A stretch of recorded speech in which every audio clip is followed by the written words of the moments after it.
జయంతి ఉత్సవాలను భారతీయ బౌద్ధ మహాసభ ఏర్పాటు చేయడం చాలా గొప్ప విషయం. ఆ మహాసభ ఆర్గనైజేషన్ వారికి సామాజిక ఉద్యమ వందనాలు. ప్రధానంగా జ్యోతిబా పూలే సామాజిక విప్లవకారుడు. అంటే ఒక ప్రాంతానికే కాకుండా భారతదేశం మొత్తానికే సామాజిక మార్పు తీసుకొచ్చినటువంటి మహోద్యమ నేత. అతడు కుల నిర్మూలన కోసం చేయని పోరాటం లేదు. ఎప్పుడైతే మూతికి ముంత ముట్టికి తాటాగా పెట్టుకున్నటువంటి మనుధర్మ శాస్త్రాన్ని తాను పరిశీలన చేసిండో అప్పుడే తను ఒక సంఘ సంస్కర్తగా ఆలోచించిండు. ఈ సమాజంలో భారతదేశం ఒకటే కుల వ్యవస్థగా ఉంది. మరి వివిధ దేశాల పరిశీలన చేసినప్పుడు కులాలు లేవు, మతాలే ఉన్నాయి, వర్ణాలు ఉన్నాయి తప్ప, వర్గాలు ఉన్నాయి తప్ప కులం లేదు. మరి భారతదేశంలో కులం ఉన్నది. అప్పటి వరకే భారత కమ్యూనిస్ట్ పార్టీ 1818లో స్టార్ట్ అయిన ఆయన 1827లో జన్మించాడు. అతను మెట్రికులేషన్ చదువు క్యాథలిక్ సొసైటీ ద్వారా, అంటే తెలంగాణ ప్రాంతాన్ని నిజాం ప్రభుత్వం పరిపాలిస్తే అప్పుడు సొసైటీ లేనిబడి బ్రిటిష్ వాళ్ళు మౌంటు అనుకుంటా, అతను మౌంటు ఇండియా బొంబాయి ఎస్టేట్లో ఉన్నటువంటి పూణే పరిపాలిస్తున్న క్రమంలో అతను సొసైటీలో చదివి ఇంగ్లీష్ విద్య నేర్చుకున్నాడు. అప్పటి వరకు ఇంగ్లీష్ విద్య నేర్చుకున్న తర్వాత తన ఆలోచన విధానం మార్క్సిజం వైపడ్డది. దీన్ని పరిశీలించాల్సిన చాలా అవసరం ఉంది. ఎందుకంటే ఈ వాల్యూమ్స్ మొత్తం మార్క్సిజం యొక్క వాల్యూమ్స్ ఇంగ్లీష్లోనే ఉన్నాయి కనుక ఆ ఇంగ్లీష్ అనువాదాన్ని పరిశీలించుకున్న ఈయన మొత్తం ప్రపంచాన్ని పరిశీలించినప్పుడు వర్గ పోరాటాల చరిత్ర ఉంది, మత పోరాటాల చరిత్ర ఉంది తప్ప కుల పోరాట చరిత్ర లేదు. మరి కులం అనేది ఎక్కడి నుంచి వచ్చిందని చెప్పి పరిశీలించి మనుధర్మ శాస్త్రాన్ని కొంత పరిశీలించి తను ఏది ఏమైనా సంఘ సంస్కర్తగా సామాజిక పరమైన ఆలోచన చేయాలని చెప్పి తను ఒక ఆలోచనకు వచ్చిండు. అతని యొక్క జీవన విధానాన్ని పరిశీలించినప్పుడు వాళ్ళ నాన్న గోవింద్, వాళ్ళ అమ్మ చిన్న అబ్బాయి గోవింద్ అనేటువంటి ఆ కుటుంబం వాళ్ళు పూల తోటలు మరియు పండ్ల తోటలు పెంచి కూరగాయల తోట పెట్టి ఒక వ్యాపారం చేసిన పరిస్థితి.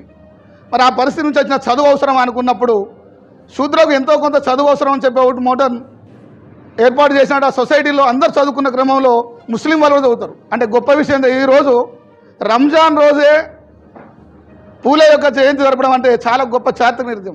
ఎందుకు చెప్తున్నా అంటే తన చుట్టూ ఉన్న ఇండ్లు కూడా ముస్లిం వాళ్ళ ఇల్లే. పూణేలో తను బతుకుతున్న ప్రాంతంలో తన చుట్టూ ఉన్న ఇండ్లు కూడా ముస్లిం వాళ్ళే. వాళ్ళ పవిత్రమైనటువంటి రంజాన్ నెలలో పండుగ రోజే అతని యొక్క జయంతి రావడం చాలా గొప్ప విషయం. అంటే ఇక్కడ కులాలకు మతాలకు అతీతమైన ఒక నాయకత్వం కలిగిన నాయకుడు ఎవరంటే ఒక మహాత్మా జ్యోతిరావు పూలే అని చెప్పుకోవచ్చు.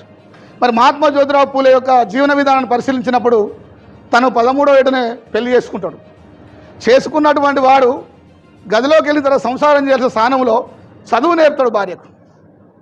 రాత్రిపూట చదువు నేర్పుతున్న క్రమంలో ఆ నోట ఈ నోట ఇది బ్రాహ్మణుల యొక్క చెవికి వినపడుతోటి మహిళలకు విద్య నేర్పడమా అంటే నిజంగా కూడా బ్రాహ్మణ మహిళల పైన ఉన్నంత వివక్షత, వ్యతిరేకత, కట్టుబాట్లు, సాంప్రదాయాలు ఏ ఒక మహిళ మీద ఉండవు. అలాంటివేవో ప్రధానంగా మహిళల మీద జరుగుతుంది. కానీ శూద్ర మహిళలకు ఎంతో కొంత వెసులుబాటు దొరికిన పరిస్థితి వాస్తవం. మరి బ్రాహ్మణుల వంటి కట్టు వేదన పరిచినటువంటి పూలే ఏర్పాటుని ఒక ఏర్పాటు చేయాలని ఆలోచి సంసారం చేసేంలో విద్యని తను ముందుగా తీసుకొస్తాడు గురువుగా. అప్పుడు ఆ అమ్మాయి ఏంటంటే తను ఒకటే చదువుకోకుండా మిగతా వాళ్ళని కూడా చదివించుకోవాలనే ఆలోచన చేసి ఆ ముస్లిం పిల్లలకు కూడా చదువు నేర్పాలని ఒక ముస్లిం అమ్మాయి కూడా చదువు నేర్పుతారు. ఆ అమ్మాయి పేరు ఏదో ఉంది, నాకు ఐడియా లేదు, ఫాతిమా షేక్. ఆ ఫాతిమా షేక్ చదువు నేర్పుతున్న క్రమంలో అందరు అక్కడ ఏమంటారు అంటే ఈ శూద్ర కులాల చదువు అవసరమా అని బామలు పెత్తందారు వ్యవస్థ మీద అణిసివేసే ప్రయత్నం చేసినప్పుడు తన తండ్రి ఏం చేస్తాడు, బతికుండాలి కనుక బిడ్డ మీరు పారిపోమని చెప్తే ఒక సొసైటీలోకి పోయి తలదాచుకుంటాడు. తను తలదాచుకొని అక్కడ చదువు నేర్చుకొని పూర్తిగా ఒక స్కూల్, మహిళా స్కూల్ని ఏర్పాటు చేస్తే దానికి పెట్టుబడిగా మోడర్న్ పెట్టుబడిగా విరాళాలు ఇచ్చి దాన్ని స్కూల్ అట్లా 36 స్కూల్ మెయింటైన్ చేస్తాడు. అంటే అప్పటికే సామాజిక పరమైన ఆలోచన, కులాల యొక్క కట్టుబాట్లను, సాంప్రదాయాలను తెగదెంపులు చేయాలనేటువంటి ఆలోచన గల వ్యక్తి ఎవరు అంటే మహాత్మా జ్యోతిరావు పూలే. ఒకవైపు భారతదేశంలో కులాల యొక్క ఆధిపత్యం మీద పోరాటం చేసిన నాయకుడేమో మహాత్మా జ్యోతిరావు పూలే అయితే, వర్గాల ఆధిపత్యం మీద పోరాటం చేసినటువంటి మార్క్స్, లెనిన్, కార్ల్ మార్క్స్, మావోటువంటి నాయకత్వాన్ని పరిశీలించినప్పుడు ఇక్కడ భారతదేశానికి సరైన నాయకుడు ఎవరు? అందుకే కామ్రేడ్ మారోజు ఒక మాట చెప్తాడు, మార్క్సిజం, లెనినిజం, మావో ఆలోచన విధానంతో పాటు పూలే అంబేద్కర్ యొక్క ఆలోచన విధానాన్ని భారతదేశానికి అమలించినప్పుడే ఈ భారతదేశంలో విప్లవం విజయవంతమైంది.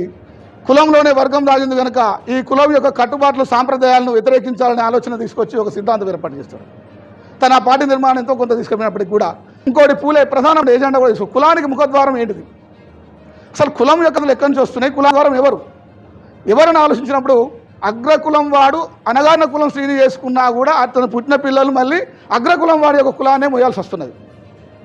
అంటే కులానికి ముఖద్వారం స్త్రీయే కనుక స్త్రీ పోరాటాలే ముందుండాలి కనుక నా భార్య ద్వారా దీన్ని ముందుకెళ్తాను, ఎడ్యుకేట్ తన ఆలోచన విధానం తీసుకెళ్ళి అలాంటి స్కూల్ పెట్టి ఈరోజు మనకు ఒక దార్శనికుడుగా, ఒక సంఘ సంస్కర్తగా భారతదేశ రాజకీయ బడుగు బలైన వర్గాలకు రాజ్యాధికారం దక్కేటువంటి ఒక విద్యా విధానమే కాదు, ఒక విద్యా విధానమే కాదు, రాజకీయ రంగాల్లో కూడా రావాలనే ఆలోచన అంబేద్కర్ కలిగింది. అంటే ఆ రోజు పూలే యొక్క ఆలోచన విధానం. పూలే ఏం చేస్తాడు, బౌంటు మాటంతో లొల్లి పెట్టుకొని కూడా ఈ కులాలు శూద్ర కులాలు ఎన్ని ఉన్నాయో, అంటరాని కులాలు ఎన్ని ఉన్నాయో కులాల వారీగా కూడా జనాభా ప్రాతిపాదికన ఉద్యోగ రంగాల్లో కూడా ఉద్యోగాలు ఇవ్వాలని డిమాండ్ పెడతాడు. దాన్ని బౌంటు మాటను ఒప్పుకొని దాన్ని అమలు చేసే పరిశీలన వచ్చినప్పుడు దాన్ని పరిశీలన తీసుకున్నటువంటి కాగా కాలేకర్ కమిషన్ కూడా ఏర్పాటు చేస్తారు.